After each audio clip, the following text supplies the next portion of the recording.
Alright, that song was pretty 80s influenced, I guess. So this is the mix. What you heard was Soldano SLO 100 and Marshall JSM 800 2203, aka the Bad Boy. And then you heard the T-75 OG white label impulse response. I decided to use that on all guitar tracks. Well, there's 3 guitar tracks here on the mix. But let's go through this and let's compare how they sound to a real cabinet. So what we have here, here's the rhythm guitar bus, where all of these guitars go. And this is a left cabinet, right cabinet, same amp, same performance. These two, the IR and the real cabinet, and then left IR, right IR. So I recorded a mic cabinet, and I also recorded a direct out from the amps using Fryet's Power Station PSA 100. And this right guitar, both, this is, I think I said it, 800. Yeah, anyway. So let me play this, and then I'll switch between the real cabinet and the impulse response.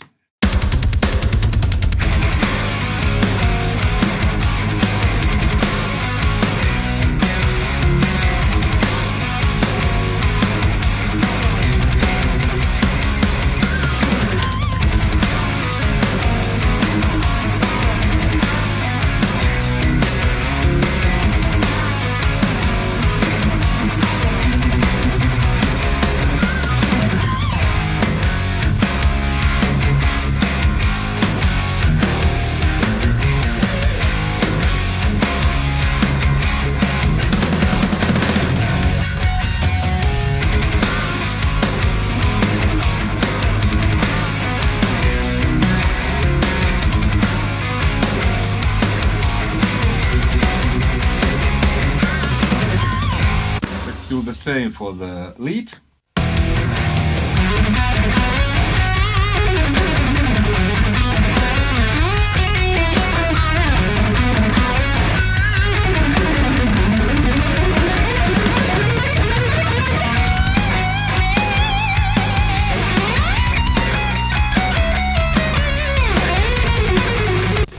Like you hear, they sound almost identical. The IRs have a little bit more presence or top, and because I mix this song by listening the IRs, so the processing I did, there's my usual soothe to check out some upper mid harshness, then a Pro Q4 to take out 3K and 6K, I don't like them, and to tame down a little bit of 150 Hz kind of mud. And then multiband compressor doing a little bit broader compressing on the low jugs. This song didn't have much, so it doesn't do much. And then my go-to EQ and channel strip SSL's 4000, so I was adding a 1 dB of 10K. With the real cabinet I would have probably added more. Let's actually see. So now we are listening the IRs.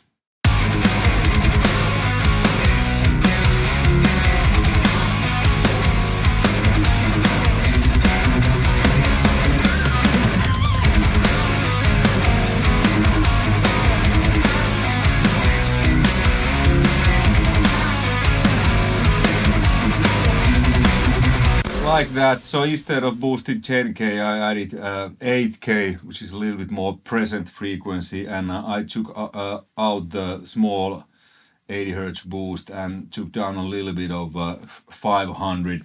But like you hear, the difference is with any real cabinet and any IR, even my IRs, even though they are the closest thing to a real cabinet, the WOOF and everything as I've heard and as I've ever used. But with the real cabinet, you still get the randomness, because the air moves, it's constantly different, and there's this big sound. And sometimes, like, because I mix this song with these IRs, I think these IRs, in this context, they actually sound a tiny bit better. But now let's put this back to the IRs, and now with the EQ, it's probably a bit too bright.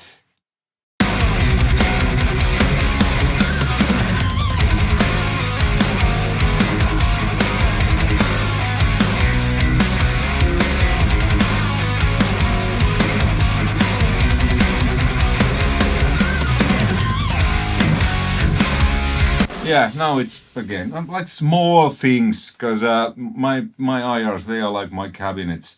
They sound really good right from the bat, especially if you use the EQ version, which I'm using. So now let's check out the other IRs, because this was the original white label T75. So what you get with this IR Pack 3, there's 44.1, 48 and 96 kilohertz versions, depending on your, you know, DAW session. I'm always recording and mixing in 48, so I have the 48. So there's a folder with G12T-75 new and old and Marshall Vintage. And there's 5 folders. There's Royer. That's basically dead straight. That's the place I always use the Royer with the SSL EQ and without EQ, just the SSL preamp. Then there's Sennheiser MD421, same thing.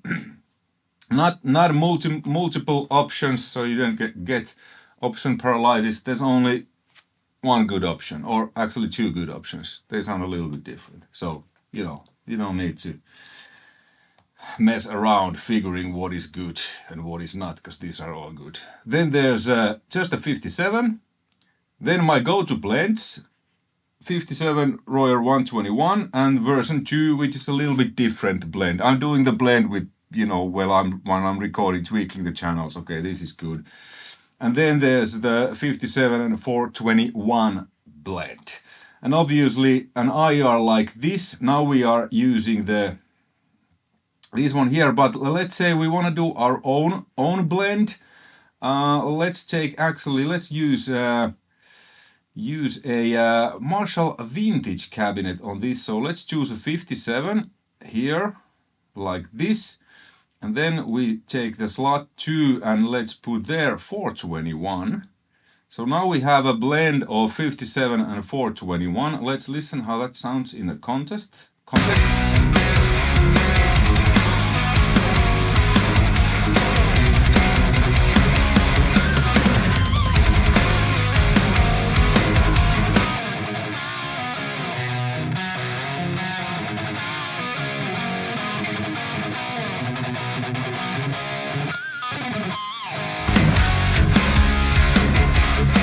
Cool, and then let's use the new G12T-75. So let's take 57. Let's put that on the first slot.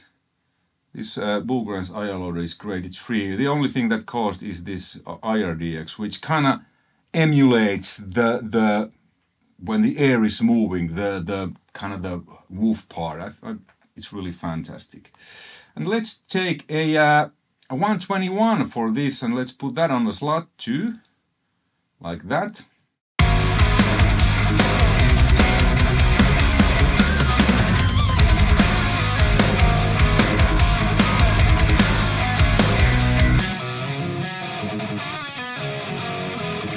That's a bit only 57, and then we blend in the Royer to soften it out and add some airy top and you know, bottom.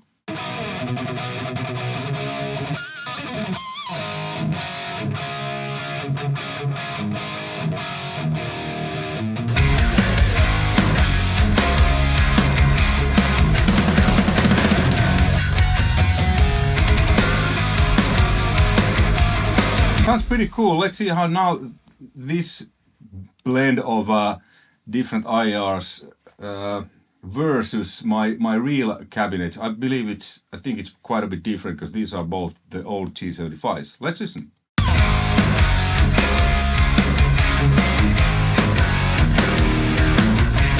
These have tons of mids, these old T75s, almost like a V30.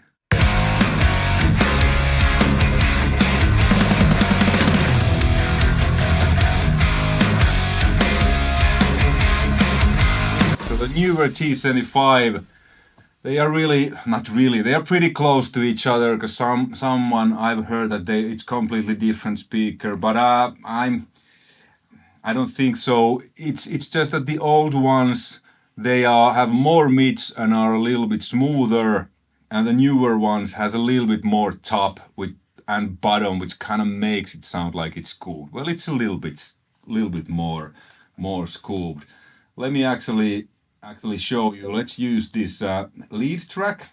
let's solo it so we can really hear it. And now let's put this one is here, and on the slot 2 let's choose the G12T-75 new and the same IR. Okay, and then we listen the lead.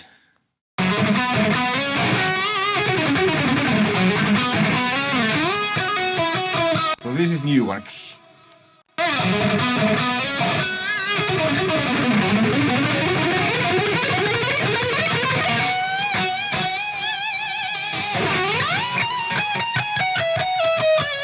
The essence is the same to my ears. It's just that the newer one is a bit more scooped and has a bit more more modern, aggressive upper mid-range. But still, I think it's a quite underrated speaker. I've used every once in a while T75, especially lately. I've really used this old one a lot because this is kind of like almost like a V30 without being V30.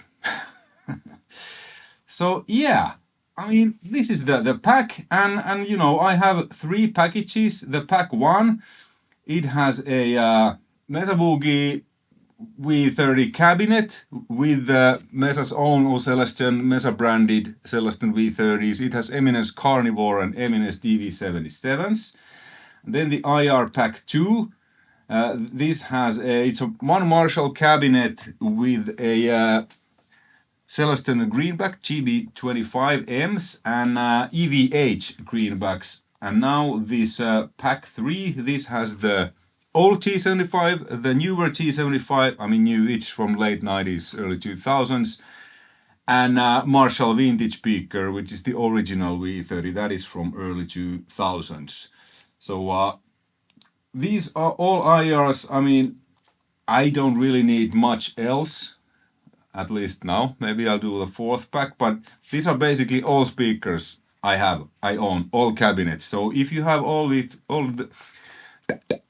if you have all these 3 IR packs, or if you purchase them, you get all of my cabinets and my speakers that I have used on countless productions and mixes. I actually just finished a mix before I started to shoot this video for a Finnish metal band. And well, I used real cabinets, real amps, but I used the old T75 and then the Marshall Vintage and the Eminence DV77. So I can choose with the KHE amp switcher, cabinet switcher, which cabinet I use. And I have several 57s and Royer 121s in there. So it's almost like using an IRs. But this is really handy in the context of a mix. You record your amp directly without a cabinet or a plugin, and then you can choose when you're mixing the combination that works for best for that. Thanks for watching. Hopefully you found this interesting and informative. Links in the description below to Strange Angles website, who sells these IR packages. Strange Angles also sells my hard hitters amp packages, where I captured the aforementioned SLO100 and the bad boy, plus the little brother, plus my 5150, plus my Jose Madrid Plexi, and so on. So if you buy that, then you have also all my amps in digital format. You know, I think that is pretty cool. I use those hard hitters packs for demos a lot. You know, then when I'm actually really recording, I use my real amps and cabinets, and sometimes I'm like on the forthcoming. By the time this comes out, the new CYHRA album has come out. There's actually my hard hitters packs they are actually there on the most of it's real amps and real cabinets, but there are tracks where they, you know, on the demos we used I think we used the NAMM player, you know, to record the demo guitars, and some of the solos and stuff was sounding so good and was played so good. So I thought that, well, there's no need to replace them, because if it sounds good, it's good. Hey, thanks for watching. Until next time, take care. Bye.